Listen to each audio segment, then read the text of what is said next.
Welcome back into CBS Sports HQ on this Wednesday. 15 days away until the NFL draft, 2 weeks from tomorrow. Chris, let me ask you this, because we're going to be talking so much about the draft, so I have another question. What would you wear? If I was being drafted? Yeah. I would just do a classic look. Classic look that never goes out of style, because these guys look like total goofballs 20 years down the road. Just some random remember suit? Was it the 02 or 03 NBA draft class wearing just those big bulgy suit? They look ridiculous. Okay, anyway. I'm just going to look good. Nice and clean, I'm just going to look classic. good. Someone who always looks good. Let's get back on track here. Ryan Wilson joining us to go through his latest mock draft. Ryan, it is 3 rounds. Congratulations, you got to that point up on CBSSports.com. Let's start with Cam Ward to the Titans at #1. Here's my question, because we know why everybody is putting him there, because we think it's going to happen. What would make this not happen? I'm laughing because I was doing with the first pick today with our buddy, former Titans GM Rand Carthon, and I said I think both of Cam's legs would have to fall off. Not just one, both of them would have to fall off for him not to be the first quarterback taken. So this is all but certain at this point. 14, 15 days out that Cam Ward's going to be the first quarterback taken. Last Friday, we were at the Colorado Pro Day, and he got the sense just from talking to people there while Shedeur was working out and Travis was working out that while the Browns were there in full force and they're picking second overall, it's going to be a situation where either Travis Hunter or Abdul Carter go #2, and then #3, you take the other person that wasn't drafted, Travis or Abdul, and then the question becomes, where does Shedeur end up? But everyone seems to think that Cam Ward's going to be the guy at Tennessee at #1. Okay, so let's talk about Shedeur Sanders. As you mentioned, you were at the Colorado Pro Day there, and we've talked about this already. The entire Browns contingency was there. But look, you have Shedeur Sanders. They're picking 2 overall. You also have Travis Ward there. Right now, you're going with Shedeur Sanders. But, I mean, did you get that sense from being there? That's the direction they were going to go in. How much of a toss-up is this going to be for the Browns? Yeah, I did this mock draft last Monday, so 4 days before we ended up in Boulder, Colorado. And it just makes sense to me, even if the reality is the Browns aren't leaning in this direction, because currently you have an injured Deshaun Watson as your quarterback, and he has now on his second Achilles tear. And your other quarterback is Kenny Pickett, who's currently going to be the starter because he's the only healthy quarterback on the roster. So if you need a quarterback, and if you don't have one, then you need a quarterback by default. Shedeur Sanders makes the most sense here. Now, they pick again the Cleveland Browns to at 33, and maybe that'll be an option for them if they want to go Travis Hunter, which I understand. But I think Shedeur Sanders is the #2 quarterback in this class, no doubt about it. And I think we're at the point in the process, Amanda, where we start downplaying why these players are so good over the course of what they did in their college careers. And then as our other old buddy Rick Spielman used to say, you hate the players until the draft, and then suddenly you love them again. And I think whichever team gets Shedeur is going to suddenly fall in love with him. For me, it makes sense at 2. He probably ends up going a little later than that. Okay, let me ask you this. We're looking through your mock draft here. We're going to jump down to the second round, and you have the Jets at 42 taking Jaxson Dart. We heard earlier when Justin Fields was kind of asked about what he thinks about the team potentially selecting another quarterback here. So why do you have Dart going to them in this position, and is he still going to be there?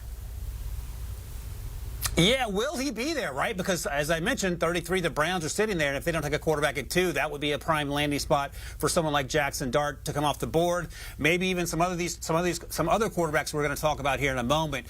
But right, we heard Justin Fields' comments. He doesn't deal in hypotheticals, so he's prime for a career in politics after football. But it's only a 2-year deal, and it's not clear that he's going to be there beyond those 2 years. He was only in Pittsburgh for 1 year. Things were up and down in Chicago, not entirely his fault. But if you want to plan post Justin Fields, and you love Jaxson Dart, it would make sense to take him here at 42, because you do need a plan beyond Justin Fields and Tyrod Taylor in the case that Justin doesn't work out in New York. That's in the second round here. Let's talk about another team in the third round who could potentially also be looking for a quarterback, and that's the Steelers. And Ryan, up until this morning, I completely forgot they don't have a second-round pick. So they've got to nail the first-round pick there at 21 and then their third-round pick, and it feels like one of those has to be a quarterback. Yeah, and the other thing to keep in mind as we go through this thought process is that if Shedeur Sanders doesn't get drafted second and he doesn't get drafted 9th by the New Orleans Saints, 21, where the Steelers pick, could be where he lands, in which case you don't take a quarterback in the 3rd. But I had them going defense in this mock draft. So here I have him taking Will Howard because, as you mentioned, Amanda, they don't have that second-round pick. Will Howard's 6'4", 236. I was at the Ohio State Pro Day a few weeks ago, and he looked great in that workout. And he had a great stretch down the stretch for the Ohio State Buckeyes on 5 of those last 6 games. He balled out. He was a big reason for their success on offense. I thought he played much better than he had before the transferring from Kansas State. And this feels like the range where he'll come off the board, maybe 3rd round, maybe early 4th.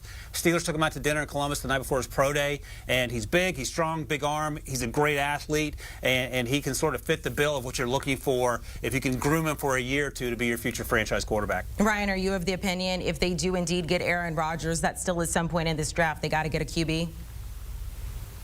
Yeah, because you would imagine at 42 years old, Aaron Rodgers isn't going to play more than 1 year. And, of course, he's dragging his feet. He may wait till after the draft to see how things shake out for Pittsburgh. But I don't think it matters if they draft a quarterback in the 1st round or the 3rd round. If you bring in Aaron Rodgers in 2026, it's going to be the young quarterback's chance to earn that job. Let's look at the Saints here in the 3rd round. They have the 93rd pick. And this is someone that you love. You fall in love with players every time, and a lot of times they work their way up in your draft. But we find Kyle McCord in this position. Now, some people have had the Saints taking a quarterback in the 1st round, 9th overall, but you have them going with Kyle McCord here in the 3rd. Why do you like this so much?